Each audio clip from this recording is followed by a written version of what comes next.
उत्तराखंड में प्रचंड बहुमत की सरकार है, मगर स्कैम ही स्कैम है।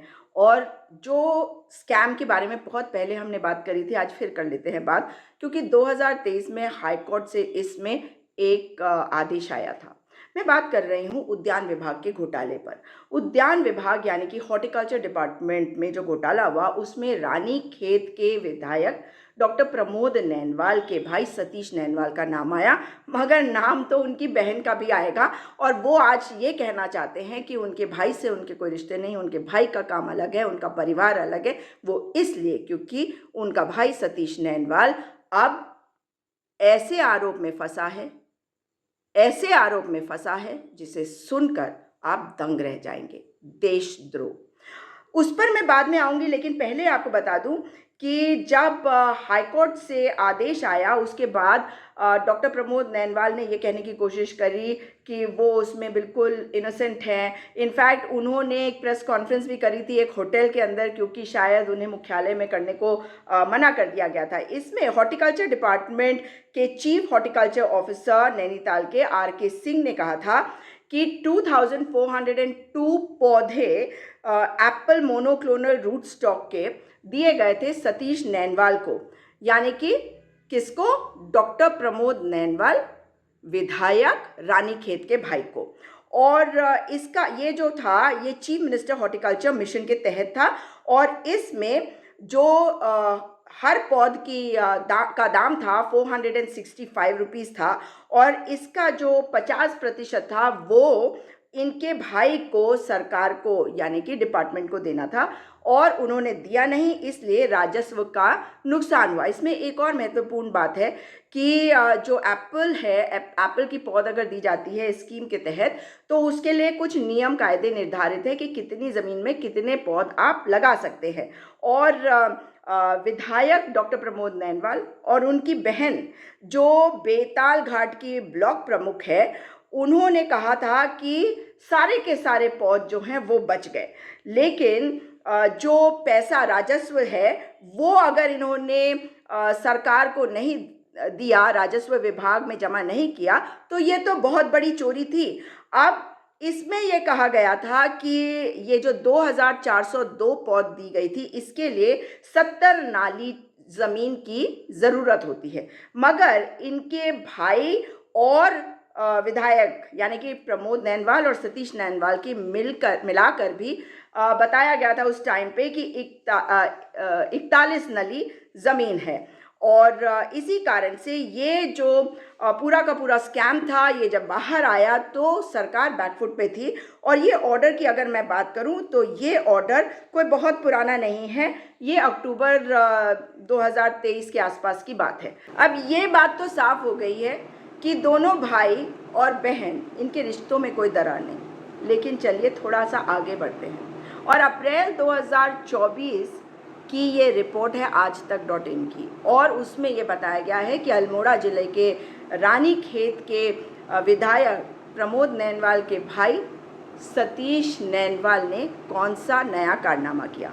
इसमें कहा गया है कि उनके भाई सतीश नैनवाल ने दादागिरी करी और ग्राम प्रधान को पीटा और जान से मारने की धमकी दी। और ये कांड हुआ भतरौज खान में ग्राम प्रधान संदीप खुलबे के साथ, जिनके साथ इन्होंने मारपीट करी। पुलिस वालों ने FIR तब दर्ज करी जब भारतीय जनता पार्टी के कार्यकर्ताओं ने थाने को घेर लिया। अब आप समझ गए ना, भाजपा का विधायक और भाजपा के नेता कार्यकर्ता थाने को घेर लेते हैं।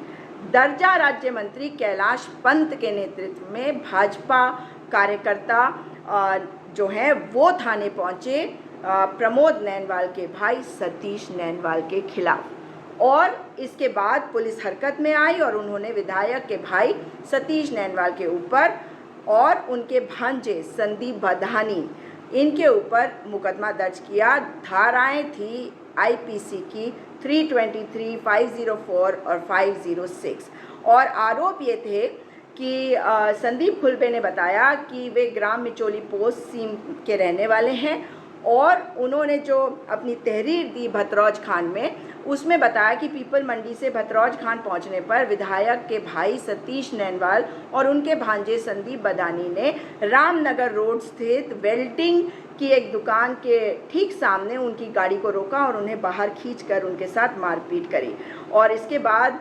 इन दोनों ने उन्हें जान से मारने की धमकी दी। पुलिस ने केस दर्ज जब नहीं किया तो अगले दिन जो पीड़ित पक्ष था उनके साथ दर्जा राज्य मंत्री कैलाश पंत अपने समर्थकों के साथ पहुंचे और उन्होंने ये केस दर्ज करवाया और मतलब काफ़ी जद्दोजहद करनी पड़ी और ये बात तो साफ हो गई है कि अभी तक वहाँ पे कोई कार्रवाई नहीं हुई। लेकिन चलते हैं तीसरी घटना जो 23 दिन के अंदर हो गई और 23 दिन के अंदर जो घटना हुई उसके बारे में हिंदुस्तान की रिपोर्ट है, वहाँ से आपको बता रही हूँ 18 मई 2024 की। ये पत्र देख लीजिए। ये पत्र एक महिला ने लिखा है जिनका नाम है नंदिनी गोस्वामी और इन्होंने कहा कि रानीखेत के विधायक प्रमोद नैनवाल और उनके भाई सतीश नैनवाल ने उनकी भूमि पर जबरन कब्जा कर लिया है। मुख्यमंत्री को लिखा है ये पत्र, राज्य महिला आयोग को भी रिसीविंग आप देख सकते हैं मई 2024 की। और इन्होंने ये कहा कि प्रमोद नैनवाल विधायक और उनके भाई ने धमकाया और जान से मारने की धमकी दी और उन्होंने कहा कि ये सब राजनीति से प्रेरित होकर ये महिला कर रही हैं और नैनीताल में बेताल घाट की ये घटना है, वहीं की ये निवासी हैं। इनके पिताजी की उम्र 72 साल की है और माताजी भी बीमार हैं और उनका कहना है कि 5 साल पहले पटवारी को खाता खतौनी दिखाने पर उन्हें पता चला कि उनकी भतरौज खान पास 41 नाली पुश्तैनी ज़मीन है और पूछताछ की तो पता चला कि ये ज़मीन विधायक और उनके भाई के कब्ज़े में है। और जब उन्होंने उनको कहा कि भाई ये ज़मीन मुझे वापस कर दो तो वो 3 साल ऐसे ही बोलते बोलते बीत गए, लेकिन वो सोचती रही कि ये ज़मीन उन्हें मिल जाएगी और 3 साल बाद जब ज़मीन देने के बजाय उन्होंने जेसीबी चलाकर तार बाड़ कर दिया तो उन्हें फिर इनके ऊपर शक हुआ और उन्होंने फटाफट पटवारी से शिकायत की। पटवारी को दस्तावेज़ दिखाए मगर पटवारी ने उल्टा उन्हीं को डरा धमका के भगा दिया। अब जब ये वाला मैटर आया तब भी किसी ने ये नहीं कहा था कि सतीश नैनवाल और प्रमोद नैनवाल भाई भाई नहीं हैं। तब सतीश नैनवाल को बचाने की कोशिश हो रही थी। आपको याद है मैंने अभी बताया था आपको कि 25 अप्रैल को प्रधान की पिटाई करी और उसके बाद अब ये मई की घटना 23 दिन के अंदर हो गई। लेकिन यहाँ पे कहानी रुकती नहीं है और अब 6 सितंबर 2024 का इनका कारनामा और इस कारनामे को देखकर आप समझ जाएंगे कि देश के लिए कितने खतरनाक हैं। जी हाँ, देश के लिए, क्योंकि ये देशद्रोह ही है। इनके भाई के ऊपर देशद्रोह का आरोप लगा है। भारत नेपाल अंतर्राष्ट्रीय सीमा पर एसएसबी ने चेकिंग के दौरान रानीखेत विधायक के भाई सतीश नैनवाल को 7.65 mm के 40 कारतूस के साथ पकड़ा है। इस दौरान सतीश नैनवाल के साथ उनका ड्राइवर अल्मोड़ा निवासी दिनेश चंद्र 47 साल का वो भी मौजूद था।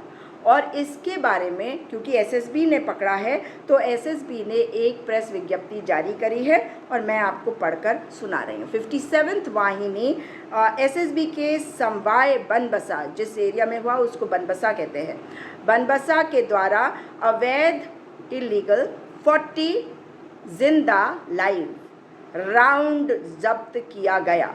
एसएसबी के सीमा चौकियों द्वारा सीमांत क्षेत्रों के अपराध को रोकने के लिए विशेष अभियान चलाया जा रहा है। मतलब जो अंतर्राष्ट्रीय सीमा है नेपाल और भारत के बीच, वहाँ पर ये कार्रवाई कर रहे हैं, गहन चेकिंग कर रहे हैं ताकि यहाँ पर क्राइम ना हो, अपराध ना हो। और इसी क्रम में श्री मनोहर लाल, कमांडेंट 57th वाहिनी के मार्गदर्शक एवं प्रोत्साहन में आज दिनांक 6/9/2024 6 सितंबर 2024 को श्री जसोबंता सेनापति सहायक कमांडेंट की अध्यक्षता में सीमा चौकी बनबसा के द्वारा विशेष सूचना पर, मतलब इनको इन्फॉर्मेशन मिली, विशेष सूचना पर आधुनिक मशीनों की सहायता से तलाशी अभियान चलाई जा रही थी। मतलब दे हैड प्रायर इन्फॉर्मेशन और ये चेकिंग इसी कारण से कर रहे थे क्योंकि इनके पास कुछ इनपुट था, कुछ इंटेलिजेंस था। और जिस दौरान तो ये बहुत जो मॉडर्नाइज्ड मशीन्स के साथ ये कार्य कर रहे थे। जिस दौरान भारत से नेपाल जा रहे 2 व्यक्तियों को देखा गया तथा उनके सामानों की गहनतापूर्वक जांच करने के दौरान अन्य अवैध सामानों के साथ 7.65 के अवैध 40 जिंदा राउंड पाए गए। मतलब 7.65 के इलीगल 40 लाइव राउंड्स पाए गए।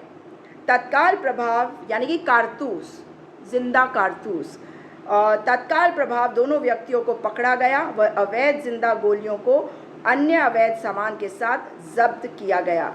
और भी इनके पास इलीगल सामान था जिसको जब्त किया गया। प्राथमिक पूछताछ में व्यक्तियों ने अपना नाम दिनेश चंद्र, जो ड्राइवर है अल्मोड़ा से, उम्र 47, पिता शेर राम, पता अल्मोड़ा, और सतीश नैनवाल, उम्र 40 साल, पिता चंद्र दत्त, पता नैनीताल बताया है। अग्रिम कार्यवाही हेतु दोनों व्यक्तियों को जब्त किए सामानों के स्थानीय थाना बनबसा को सुपुर्द किया जा रहा है। एसएसबी सीमांत क्षेत्रों की सुरक्षा हेतु प्रतिबद्ध है व इस प्रकार के अवैध गतिविधियों पर कड़ी नज़र रख रही है। मौके पर उप निरीक्षक आरती बुनकर, मुख्य आरक्षी संजीत सिंह बाली, आरक्षी राम सिंह नुवाद व महिला आरक्षी नेहा गुप्ता मौजूद थे। 2 लोग अवैध सामान के साथ पकड़े गए जिसमें 7.65 के 40 जिंदा कारतूस थे। अंतर्राष्ट्रीय बॉर्डर पे किसको दे रहे थे, किसको देना था इनको, कौन सी घटना को अंजाम देने जा रहे थे ये है विधायक प्रमोद नैनवाल। अब सुन लीजिए कि अपने भाई को कैसे डिसोन भी कर रहे हैं, बचाने की कोशिश भी कर रहे हैं। नहीं, मैंने आज सुबह पोर्टलों में और उसमें पढ़ा तो मैंने मालूम किया वहाँ कि पहले तो मैं आपको बताना चाहता हूँ, मेरा भाई मेरे से अलग रहता है। उसका परिवार हल्द्वानी में रहता है, उसका अपना कारोबार है, उसके पास अपना लाइसेंसी पिस्टल भी है और वो अपने कारोबार के संबंध में इधर जाते रहते हैं। कल की जो मैंने उसे मालूम किया कि वो जल्दीबाजी में, चूँकि लीवर आ रही थी, नेपाल से लीवर उन्हें आना था, तो उनको लाने के लिए वो बनबसा जा रहा था। तो जो बैग था, जिस बैग में वो अपनी वो रखता था, कार्टेज रखता था, वो बैग चूँकि छोटा बैग था, कपड़ा उसने उसमें छोटे बैग के चक्कर में कपड़े जल्दीबाजी में रख के उसको लेके वो आ गया भूल से। और जब एसएसबी ने उसको रोका पूछताछ के लिए, तो उसने पुलिस को भी बुलाया। एसएसबी ने उसने पुलिस के सामने अपने जो कॉटेज थे, जो गोलियाँ थी, उनकी रसीद और अपना पिस्टल, क्योंकि पिस्टल तो घर ही में था, पिस्टल की लाइसेंस से उनको दिखाया, तो उन्होंने उसे घर जाने दिया। प्रमोद नैनवाल भाजपा विधायक के भाई की गिरफ्तारी के बाद इनका ये वक्तव्य। अब सुनिए पुलिस वालों को। इसमें कल रात सूचना मिली थी कि एसएसबी चेक पोस्ट में एक्सरे मशीन में कुछ जिंदा कारतूस पकड़े गए। उसके बाद एसएसबी ने इसमें फ़र्क बना के हमारे पास सुपुर्दगी की थी जिंदा कारतूस में अभियुक्त। उसमें पुलिस ने मुकदमा पंजीकृत किया हुआ है और आगे की वैधानिक कार्रवाई जारी है। ये कितना डेंजरस सिचुएशन हमारे उत्तराखंड से जुड़े नेपाल के अंतर्राष्ट्रीय बॉर्डर पर भारतीय जनता पार्टी के एक विधायक के भाई के द्वारा किया गया।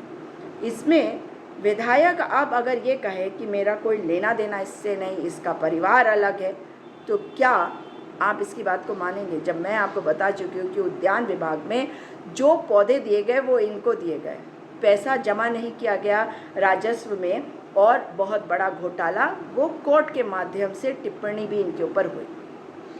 उसके अलावा इन्होंने मारपीट करी एक ग्राम प्रधान से, और उसके बाद आपको मैंने एक महिला की ज़मीन, जिसकी ज़मीन को इन्होंने कब्ज़ा किया, उनके द्वारा लिखित पत्र के बारे में बताया कि उसमें क्या आरोप लगे।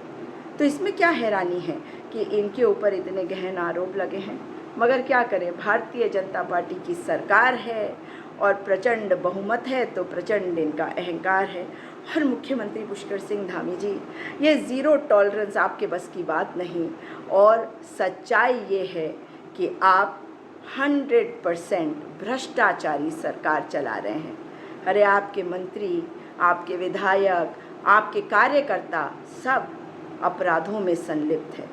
भारतीय जनता पार्टी के चाल चरित्र चेहरे को दिखा रहे हैं आप लोग और सज़ा तो जनता देगी, लेकिन देशद्रोह का इतना बड़ा कारनामा करने वाला भाजपा का विधायक उसका भाई है।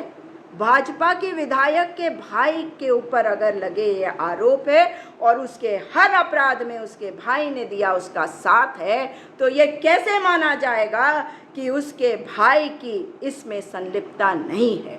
माहौल खराब करने के लिए आखिर ये 40 जिंदा कारतूस किसको देने जा रहा था सतीश नैनवाल, ये गहन सवाल है, इसके देने होंगे जवाब है।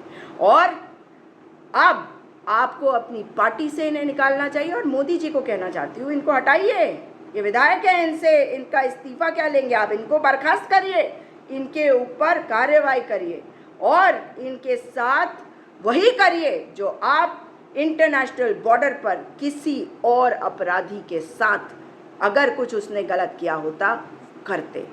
इनको तब तक इनके साथ वही व्यवहार किया जाना चाहिए जब तक ये बता ना दे कि ये 40 लाइव कारतूस किसको देने जा रहे थे, कहाँ माहौल ख़राब करने जा रहे थे, इंटरनेशनल डिस्प्यूट खड़ा करने जा रहे थे क्या, या इंटरनेशनल बॉर्डर के उधर से किसी को देने जा रहे थे और यहाँ पे माहौल ख़राब करने जा रहे थे, या वहाँ पे माहौल ख़राब कराने वाले थे। मतलब सोचिए कि कितना बड़ा कारनामा इतने छोटे से उत्तराखंड में, उसमें भी एक छोटा सा कुमाऊं, उसमें भी एक छोटा सा अल्मोड़ा। हद है भाई, हद है। और फिर ये कहते हैं कि ये बड़े राष्ट्रवादी हैं। देखते हैं कितने राष्ट्रवादी हो।